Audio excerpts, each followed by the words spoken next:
அம்மனருள் TV நேயர்களுக்கு ஜோதிடர் வளர்க்கண்ணனின் வணக்கங்கள். சார், பொதுவா நம்ம குலதெய்வங்கள், மகாலட்சுமி இதெல்லாம் வீட்ல நிரந்தரமா தங்கணும் அப்படின்னா நம்ம என்ன செய்யணும்? ஏன்னா ஒரு சில பேர்லாம் சொல்றாங்க, உங்க குலதெய்வம் வீட்டு வாசல் வரையும் வருது. ஆனா வீட்டுக்குள்ள வரமாட்டேங்குது. இது என்னமோ நீங்க யாரோ கட்டி போட்டுருக்காங்க. அப்படி இப்படிலாம் எல்லாம் சொல்றாங்க.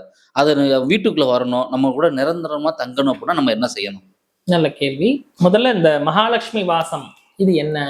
இது எப்படி அப்படிங்கிறத பார்ப்போம்.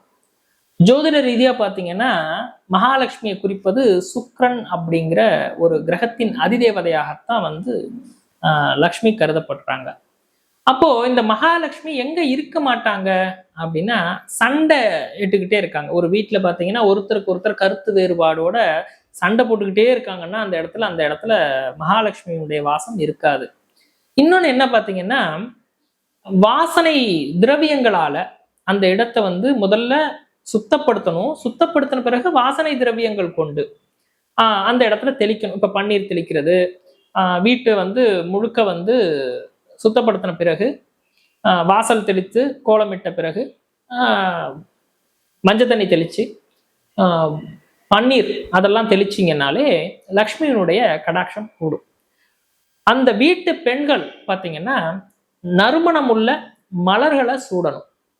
அதே போல மாலை வேலை இந்த 5 to 6 அந்த நேரத்துல பாத்தீங்கன்னா தீபம் ஏற்றணும். அதெல்லாம் லக்ஷ்மி உள்ள வர்றதுக்கான ஒரு வாய்ப்பாக இருக்கும். அந்த தீபம் ஏற்றுவதும் பாத்தீங்கன்னா நெய் தீபம் கொண்டு ஏற்றும் போது மிகவும் சிறப்பு. லக்ஷ்மியினுடைய வாசம் மிகவும் சிறப்பாக வர்றதுக்கான வாய்ப்புகள் கூடும். கலப்பு எண்ணெய் அப்படின்னு சொல்லிட்டு அந்த பிராண்ட் எல்லாம் நான் சொல்லலை. அந்த சில கலப்பு எண்ணெய்கள் இப்போ பாத்தீங்கன்னா தீபத்துக்கான எண்ணெய் அப்படின்னு சொல்லி விற்கப்படுது. அது கூடவே கூடாது. அதுல பாத்தீங்கன்னா வெவ்வேறு விதமான வித்துக்கள், வெவ்வேறு விதமான மரங்களுடைய கலவைகள் பாத்தீங்கன்னா அந்த கலப்பெண்ணெய் அப்படின்னு சொல்லி போட்டீங்கனாலே அங்க வர்றது சுப தேவதைகளாக இருக்க வாய்ப்பே இல்லை. அதனால முடிஞ்ச வரைக்கும் நெய் தீபம் இடுவது அல்லது நல்லெண்ணெய் தீபம் இடுவது இதெல்லாமே சிறந்தது. இதெல்லாமே லக்ஷ்மியினுடைய வாசம் வர்றதுக்கு ஏற்படுத்தி தரும். இன்னொன்னு பாத்தீங்கன்னா பெண்கள் பொறுத்த மட்டும் பாத்தீங்கன்னா நிறைய பேர் பாத்தீங்கன்னா தலைவிரி கோலமாவே இருப்பாங்க. இந்த தலைவிரி கோலம் அப்படிங்கிறது லக்ஷ்மிக்கு பிடிக்காத ஒரு விஷயம். இந்த தலைவிரி கோலம் இல்லாம அந்த தலை வாரிக்கணும். அது எப்ப வாரிக்கணும் அப்படின்னா மாலை விளக்கேற்றதுக்கு முன்னமே அதை வாரிக்கணும். அதே போல எல்லாருமே இந்த பூஜை ரூம்ல நிறைய கவனம் செலுத்திடுவாங்க. இன்னொரு விஷயத்த கவனமே செலுத்த மாட்டாங்க. இதை ஓஷோ அப்படின்னு சொல்லிட்டு ரஜினிஷ் அப்படின்னு சொல்லிட்டு கேள்விப்பட்டிருப்பீங்க. ஒரு பிரபலமான தத்துவ பேராசிரியர். அவர் சொல்லியிருப்பாரு, இந்தியாவில் பார்த்தீங்கன்னா பூஜை ரூம் அலங்காரங்கள்லாம் ஃபர்ஸ்ட் கிளாஸா இருக்கும். ஆனா அவங்களுடைய பாத்ரூம் டாய்லெட் பார்த்தீங்கன்னா ரொம்ப மோசமா இருக்கும். ஆனா ஃபாரின் கண்ட்ரீஸ்ல பார்த்தீங்கன்னா பாத்ரூம் டாய்லெட் பார்த்தீங்கன்னா ஒரு ஆலயத்துக்கு சமமா அவங்க பேணி பாதுகாப்பாங்க. அதை நம்ம அவங்கள்ட்ட இருந்து கத்துக்கணும்னு சொல்லியிருப்பாரு. இந்த இடத்துல நான் அதைத்தான் நானும் வழிமொழிய நினைக்கிறேன். என்ன அப்படின்னா பூஜை ரூம் எல்லாருமே பாத்தீங்கன்னா சூப்பரா வச்சிருப்பாங்க. இந்த சமையல் ரூம் பாத்தீங்கன்னு வச்சுங்களேன், பக்கத்திலே போக முடியாது. இந்த பாத்திரம் கழுவாம இரவு பொழுதுல அன்றன்றைய பாத்திரங்களை உடல் நலிவுற்ற சமயத்துல கழுவணும்னா அது வேற, அது தேவையில்லை. அது விலக்களிக்கலாம். ஆனால் தினசரி அன்றன்று சாப்பிட்ட தட்டு இருக்கு, அந்த பாத்திரங்கள் இருக்கு, டம்ளர் அதெல்லாம் இருக்கு இல்லையா, அந்த பாத்திரங்களை அப்படியே வச்சுட்டு அடுத்த நாள் அதை சுத்தம் செய்வாங்க. அது ஆண்களோ பெண்களோ அதை சுத்தம் செய்வாங்க. அது தவிர்க்கணும். அதுல என்ன பண்ணும் அப்படின்னா இது சுபதேவதைகளுடைய ஆதிக்கத்தை உள்ள வர விடாம தடுக்கிறதுக்கான தன்மை உடையது. அதனால சமையல் அறையில பாத்திரங்களை அன்றன்றைக்கு உபயோகப்படுத்துறத அன்றன்றைக்கே சுத்தம் செஞ்சிடணும். இது ஒரு விஷயம். அடுத்து பாத்தீங்கன்னா குளியலறை. குளியலறையுமே நல்ல குளித்த பிறகு அந்த இடத்தை சுத்தப்படுத்தணும். அது வாரத்துக்கு ஒரு முறையோ எப்பயாவது அதை சுத்தப்படுத்திக்கிட்டே இருக்கணும். அதை சுத்தப்படுத்தினா மட்டும்தான் லக்ஷ்மி கடாட்சம் வர்றதுக்குள்ள தடைகளை முதல்ல எடுத்துரும். அதே போல கழிவறையுமே ரொம்ப சுத்தமாகத்தான் வச்சிருக்கணும்.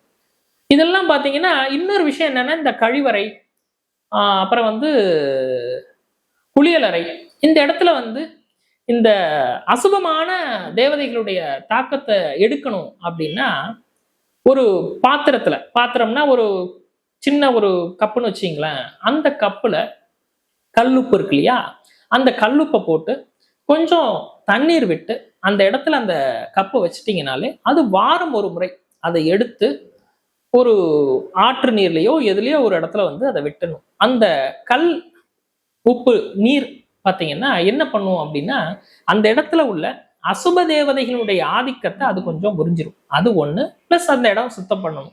அதே போல கழிவறையிலையுமே வைக்கணும். இது செஞ்சுட்டு தொடர்ந்து செய்து வந்தீங்கன்னா இந்த கண்டிப்பாக ஒரு பெரிய மாற்றத்தை நீங்க பார்க்க முடியும். அதனாலதான் நீங்க நிறைய இந்த ஒரு பெரிய ஒரு நகைக்கடை அல்லது ஒரு துணிக்கடை இதெல்லாம் பாத்தீங்கன்னா வாசல்ல பாத்தீங்கன்னா என்ன பண்ணுவாங்கன்னா அந்த கிளீனா வச்சிருப்பாங்க. அந்த இடம் ஃபுல்லாவே உள்ள பாத்தீங்கன்னா அவ்வளவு கிளீனா இருக்கும். இன்னொன்னு என்ன பண்ணுவாங்க, வாசல்லே ஒரு பெரிய பாத்திரம் அழகா வச்சு அதுல கொஞ்சம் நீர் விட்டு அதுல மலர்களை வந்து உதிரி பண்ணி வச்சிருப்பாங்க. ஏன் அது பண்றாங்க அப்படின்னா, வாசனை மலர்கள் அதனுடைய வாசனை அது வந்து லக்ஷ்மி கடாட்சத்தை ஈர்த்து தரும்.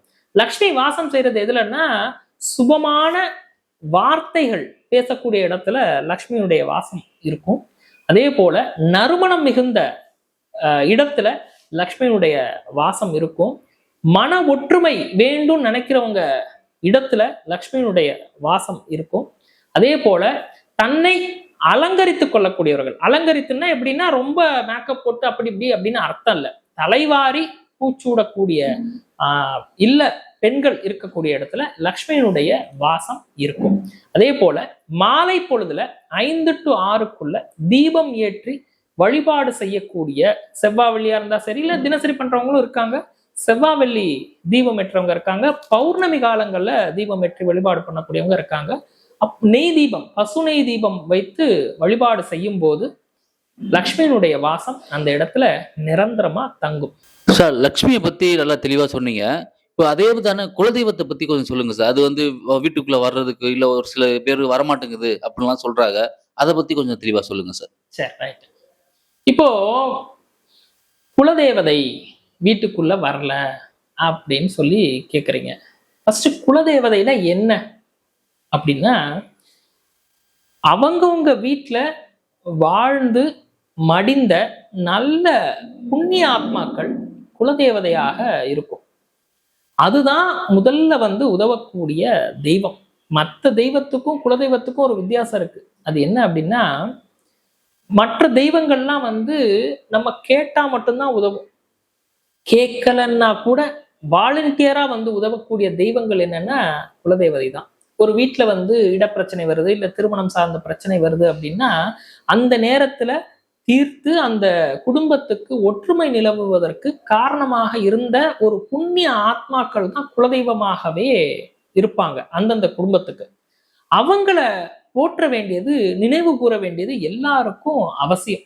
அது வந்து காலத்தால இப்ப வந்து பாத்தீங்கன்னா வெவ்வேறு விதமான வழிபாடு முறைகள்ல குலதெய்வம் அப்படிங்கிற ஒரு வழிபாட்டு முறையிலேருந்து ரொம்ப பின்தங்கி போறத கண்கூடா பார்த்துட்டு இருக்கோம். இந்த குலதேவதை அப்படிங்கிறது பாத்தீங்கன்னா எந்த இடத்துல வாசம் செய்யும் அப்படின்னா, தென்மேற்கு மூலையில குலதேவதை வந்து பாத்தீங்கன்னா அங்க வந்து தங்கும். அந்த கன்னியும் அங்கதான் தங்கும். அதே போல வீட்டு வாசல்ல தங்கும். இன்னொரு இடம் எங்க, பூஜை ரூம் அங்க வரும். இந்த 3 இடங்கள்ல பிரதானமாக அது வந்து உலாவும்.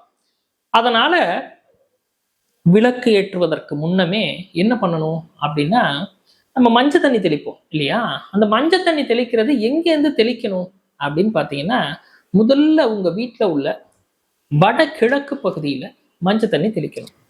அடுத்து எங்க போகணும் அப்படின்னா கிழக்கு, அங்க மஞ்சள் தண்ணி தெளிக்கணும்.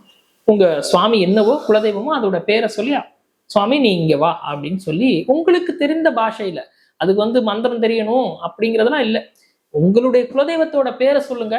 அந்த குலதெய்வத்தோட பேரை சொல்லிட்டு வடகிழக்குல முதல்ல மஞ்சள் தண்ணி தெளிங்க. அடுத்து பாத்தீங்கன்னா கிழக்கு பகுதியில தெளிங்க. அடுத்து தென்கிழக்கு திசையில தெளிங்க. அடுத்து தெற்கு பக்கம் தெளிங்க. அதற்கப்புறம் தென்மேற்கு பக்கத்துல தெளிங்க. அதுக்கப்புறம் மேற்கு, அதுக்கப்புறம் வடமேற்கு, அதுக்கப்புறம் வடக்கு. இது முடிச்ச பிறகு மத்தியம பாகம் அப்படின்னு சொல்லக்கூடிய பிரம்ம பாகம், அதாவது அந்த வீட்டினுடைய மத்தியம பாகத்துல தெளிங்க. அதே போல ஒவ்வொரு வீட்டில் உள்ள ஒவ்வொரு அறையிலையுமே அதே போல தெளிச்சுட்டு இறுதியாக சமையல் ரூமு எல்லா இடத்துலையும் தெளிக்கணும். அதை இறுதியாக எங்க கொண்டு வரணும் அப்படின்னா அந்த மஞ்சள் தண்ணியை கொண்டு வந்து பூஜை அறைக்கு அருகாமையில ஃபுல்லா தெளிச்சுட்டு அப்புறம் பூஜை அந்த அறைக்குள்ள தெளிக்கணும். இதுதான் வந்து அதுக்கப்புறம் நீங்க தீபம் ஏற்றினாலே குலதெய்வத்தினுடைய அனுகிரகம் வருவதை நீங்க கண்கூடா பார்க்க முடியும். சார் இப்போ மஞ்சள் தண்ணி தெளிக்கணும்னு சொன்னீங்க. அது எப்படிங்க சார்? கையாலே சும்மா தெளிக்கலாங்களா? இல்ல எதுவும் இலை வச்சு தெளிக்கணுங்களா? அது எந்த முறையில அது செய்யணும்? நல்ல கேள்வி. ரொம்ப எளிமையான விஷயம்தான். நம்ம திருமண விழாக்கள் ஆகட்டும் அல்லது கோவில் விழாக்கள் ஆகட்டும், எதுல தெளிப்பாங்க? அங்க பாத்தீங்கன்னா ஒரு இடத்துல தெய்வம் வரப்போகுதுன்னா என்ன பண்ணுவோம்? குழந்தையும் தெய்வமும் கொண்டாடுற இடத்துலன்னு சொல்லுவாங்க இல்லையா? அப்போ கொண்டாட்டம் நடக்கக்கூடிய இடங்கள்ல என்ன பண்ணுவாங்க? மாவிலை தோரணம் கட்டுவாங்க. அதே போல தென்னங்குருத்துகளால அந்த இது செய்து வச்சு அலங்கார இதெல்லாம் பண்ணுவாங்க இல்லையா? அது போல அவங்கவுங்க வீட்டுல இந்த தோரணம் கட்டுறது, மாவிலை தோரணம் இருக்கு இல்லையா?